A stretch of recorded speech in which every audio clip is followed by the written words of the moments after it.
Well, hello and welcome along to Track Talk, your weekly fix as far as selections, previews and best bets go here at the Singapore Turf Club.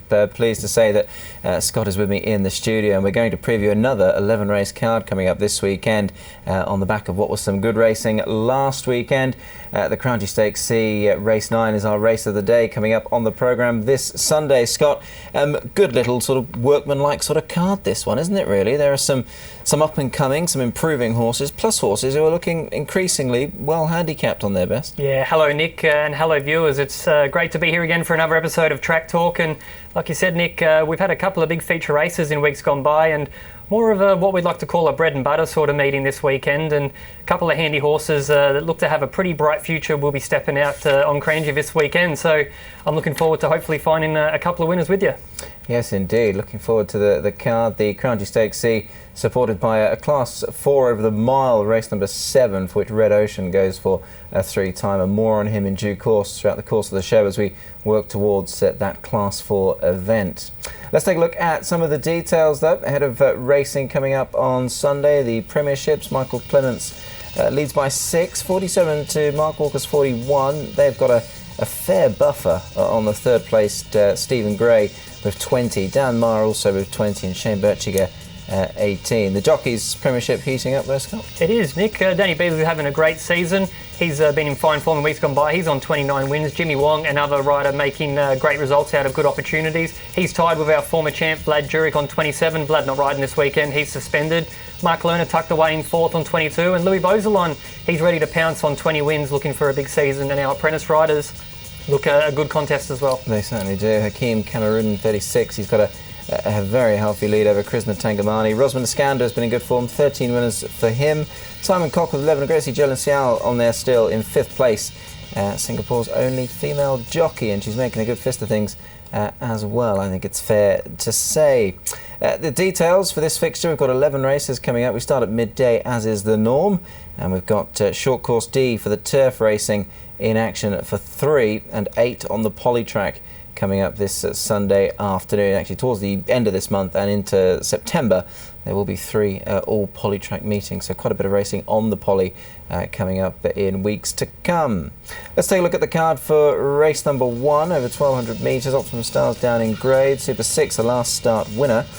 We've got Northern Sun in here as well. Take out the extra win. Number 6 has been scratched out of this race. The mare won't go. And further down to the likes of Gamely.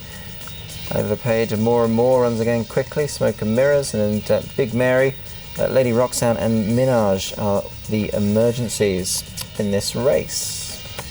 Well, let's start, Scott, by having a look at old Super 6, who chalked up his 10th win last time. It was quite an achievement. Yeah, just before he turned 11 years old, he was able to get another victory on this day. And look, he's now a 10-time winner in just under 100 starts, 4 more, and he gets a letter from the Queen, I'd say, Nick, when you get 100 race starts. Yes. Now he needs to finish. If he finishes as low as 3rd or as worse as 3rd, he will go past the $500,000 prize money mark, which is a great achievement. Here's Northern Sun, whose form figures prior to last time weren't looking that convincing, but he's been eye-catching, and he was eye-catching again last time. Yeah, really made up good ground on the inside, and I think this Fast and Fearless race is pretty good form. He came out and ran a really good race last weekend, and I think if he runs up to that, he's definitely a big player in this. Yeah, he certainly is. I mean, that run last time, you can see him poking up the fence there, and an extra 100 yards, and he probably would have nearly won it. So handicappers put him up 1 point for that. I think he can get competitive off of that mark, so certainly keep him safe in your calculations. One horse that would, I'm sure, be in the calculations of many is Gamely. He's a very consistent type of horse, really, and I think Scott more so at this level now. He's a horse who just continues to race well. Well, we talked earlier about being bread and butter races this weekend, Nick. He's a bread and butter horse for connections. He's very honest, he's very tough, and look, he struggles to find the winning post first, but gee, he gives you an exciting few moments if you're a supporter of his every time he goes around. Yes, he's run well again there, hasn't he? That was under Jolin Sial. Rosman Iskander takes over this week. There's some track work of Optimum Star. He's a horse who's got a very good record in the grade, 7 runs for 4 wins. We have got a punting pointer for you. coming up very shortly. He really is a horse in good form. We can bring this punting pointer up now on screen. Optimum Star, Scott, who's got an excellent strike rate on the poly. He does, Nick. Optimum Star has a 60% strike rate over 1,200 metres on the poly track, so he really likes this course and distance, and he's a very well-proven performer in this grade, having come here from running in Class 4, and he's got a great record in Class 5 as well, Nick. 7 starts, 4 wins and 2 placings. He looks primed to fire this weekend. He certainly does, doesn't he? He's got a lot of form over the course and distance. Anything else you'd like to throw out? I noticed the iRace magazine of Tip, Smoke and Mirrors. He's actually an emergency, so he needs one to come out. Yeah, if he gets to run, he's actually in the field, Nick. He just scraped in. Of course he does, yes. I think on nominations he was an emergency, but... look, he's run 2 starts ago, was ultra consistent when he was first up, and that was on the turf that day. I'd be waiting to see him back on the turf for mine. Yes, he certainly can go well. Let's have a look at the selections for the opener. I'm going with Optimum Star up at the top. Northern Sun, you've got to put him in, haven't you? Super 6 in as well, the old boy. Even though he's up a few points, he can still go well. And Gamely makes it into to my numbers 1, 3, 2 and 8 for me. I'm with Optimum Star down in class and great record on this track. Number 4, Despacito into second. He's a proven Class 5 performer, and I just like him being back down into Class 5. He didn't fire on the turf last start. Gamely ultra consistent for third, and Northern Sun a great run behind Fast and Fearless last start, put him in for fourth. My numbers 1, 4, 8 and 3. Let's move on to race number 2, an open maiden race here. City Gate up at the top, take a chance in this race. Further down to one-way ticket Wednesday. Over the page, a couple of interesting runners, Candy Rain and K-Doom for Hakeem Cameroon, the filly. Could be very interesting on some trials form. Smash, Modern Express and Lucky Red there. So let's start by having a look at Candy Rain. We'll focus on these newcomers first. This is James Peters' horse here, Candy Rain. This was the first trial when running second. Really nice trial this morning, Nick. She showed really good gate speed and was just sort of tracking along nice on the bridle when she come around the corner. And look, she was just sort of beaten late by an improving sort of horse on the line, but I thought she held herself in good stead. And I like these horses with good gate speed when they have their first start. They obviously know what they're doing, and they go to the races quite professional. You can just see her in her track work there during the week with, I believe that's Isai Foodin in the saddle. Indeed. She's a half-sister to a horse called Buddy Ollie, who won a couple over 1,000 metres and 1,400 metres. She's a daughter of Manhattan Raid and has trialled okay, I think it's fair to say. Here's K-Doom. Now we're showing you a trial here for where he ran she ran second, I should say. She's very interesting. She is, Nick. Look, they didn't run very quick time in this trial. You can just see at the bottom there, 61.79. So on the slower side of trial times, I think when you're around the minute mark, it's a very good guide to go off. She's actually trialled again since. The trial ran a quicker time. That's behind Fire Away in third. Hakeem rode her that day. Here she's in some track work. Having a look, she's got a nice enough pedigree. She's a full brother to a 3-time sprinting winner called On a Session. And she's also got 3 half-winning siblings as well. And just to add a bit more flavour to the mix, obviously the sire is a full brother to Frankel Noble Mission. So wow. She's nicely enough bred. She's got a lightweight. I think she won't be needing to be much to win this. Yeah, lightweight, our leading jockey in the saddle. She's got a lot of things going right for her, and she's in a strong stable in Mark Walker. So you always have to respect these powerhouse stables here at Cranji, Nick, especially when they have first starters. You certainly do. One powerhouse stable who have been crowned champion owners will be wanting to win this. That's the Falcon Racing operation. Wednesday will represent them in this race. He's beginning to show a little bit more form, I think it's fair to say. Is it enough to win it though? I mean, look, I've snuck him into my tips, but that's about as good as it got. Yeah, I've got him in a top 4 line, Nick. I think his form is okay. He's got an informed jockey in the saddle, and like we said before, he's from a leading yard. So these open maidens, they're definitely a few tricky ones this weekend. So I think anything can happen in them. Zestful is the next horse we'll take a look at. Beaten 3 lengths last time. Behind 8 Ball. I mean, look, again, he's another horse who, probably just has to keep improving to take a hand somewhere. He does, Nick. Obviously, he did a few things wrong at his first appearance at the races. He dropped the rider on the way to the gates and didn't run. He backed up the next week, and he's shown speed in his trials, so he's obviously a semi-professional young racehorse who's pretty inexperienced, but I like the way he boxed on behind 8 Ball. I thought 8 Ball's a pretty improving sort of horse. He finally cracked his maiden in good style. and the good form should hold up behind him. Yeah, indeed. And he's actually not trialled too badly over 800 metres on a couple of occasions in New Zealand. So maybe dropping back to 1,000 will suit this guy. I really did think we were scraping the barrel with one or two others. Just to put it kindly, it's not an overly deep race, this one at all. City Gate up at the top has a mark of 44.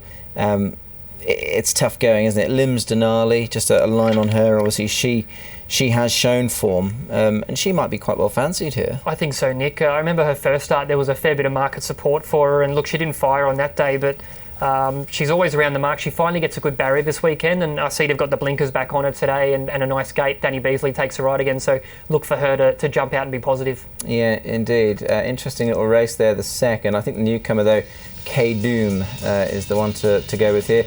Limbs Denali in for second. She probably hasn't got to be much, to be fair, the 12 horse. Candy Rain in for third, and my friend Wednesday in as well. I think the newcomers, if they're in any way, shape or form up to it, they'll be the ones to beat. 12, 10, 11, 7. I'm with number 10, Limbs Denali. Blinkers back on, Beasley in the saddle. Should get a lovely run up in the front couple. Number 12, Kai Doom in for second. Like you said, Nick, leading stable and our leading jockey in the saddle and has trialled nicely. Zestor in for third. Like the way he boxed on last start. And number 7, Wednesday in for fourth on what looks to be a pretty level sort of open maiden. 10, 12, 9 and 7. Yes. Let's have a look at the third race over 1,100 metres, Class 4 event. The Big Easy up at the top. Water Rocket in the race. Extreme, Lunghu. Further down to Special Ops. Now, he's a very interesting runner. He's over a sprint trip, but it might go quick enough for him to run on well. Happy Friday has got to be a decent chance. He's drawn wide, but he's got a light weight. Super 10 and Samurai Express here also. The Big Easy doing track work during the week here. You can just see he's a nice, strong-going galloper, isn't he? He works on his own and giving his track ride a decent workout with his arms and pulling on the bit hard, Nick. He is indeed, yeah. He does like to tug along a bit, does the Big Easy, who's having his first venture into Class 4 grade. Here's Extreme, working with Lime Mac. Also got a bit of a bump at the start last time, but did run on okay. It was a $21 favourite, so it was good money for him. Yeah, it wasn't bad. He was only beaten 3.5 behind Lady Sprintbok, and look, since come out and won again, so that form's pretty solid. It is indeed. Winning Spirit is the next piece of track work we'll have a look at here. Fadzli Yusuf remains on board. Look, he's off the same mark as last time. I mean, look, he was held behind Basilisk. Would that be fair? I think so, Nick. He just failed to get that 3 wins in a row, but I think he sticks with the same rider. He's got a tricky barrier to overcome, but I think his run wasn't too bad behind Basilisk. No, it wasn't a bad run at all, actually, to be fair, and he does go well over the course and distance. 3 wins from 7 starts. Now, Happy Friday is a horse who's been in good form. Bottom end of Class 4, so you know what that means. They've probably been in good form in Class 5s, which he has. Last time out, though, good run behind Chiji Achiever. Handicappers put him up a couple for that, but I think he's still fairly treated. Yeah, I didn't find space for him in my selections, Nick, but in saying that, I wouldn't mind seeing him back into Class 5 grade, but he is placed in this class, so he's able to compete up against some pretty handy ones in this. He certainly is able to compete. I think he's got a rock-solid chance, if I'm being absolutely honest with you. We've got a punting pointer for you here on the third. It regards Jimmy Wong, and decent return on investment, Scott. Yeah, Jimmy Wong has a 37.8% return on investment, having won 5 of his last 25 rides. So we talk about Nick horses that are in form. Well, what about jockeys here at the moment? He's definitely one of them. But he's getting a good go of things with some pretty high stables. He is. He rides blitzing in this as well, a horse who's dropping down the handicap and might just find himself off a very good mark soon as well. He doesn't ride all that often for Alwyn Tarn. Obviously things have been a little bit thin on the ground for Alwyn in the last few years, but Jimmy Wong's taken the ride here. What was your take on blitzing? Obviously he's done little in 10 here, but he has got that form in Hong Kong, which traditionally we always think stands up here. Yeah, I was sort of a bit disappointed to see that he hasn't put a win on the board here in Singapore, or at least performed to a mark where we all thought he was. I remember when he arrived in the Lee Freedman stable when he was here, and I thought, Hong Kong form's going to be really good for these polytrack Class 4, Class 3 races, but he's just failed to fire. I hope he gets a win soon for Connections. I really like seeing these internationals come and have a go. Yep, indeed. He was racing around the city circuit at Happy Valley as well, so the polytrack you'd think could suit well enough here.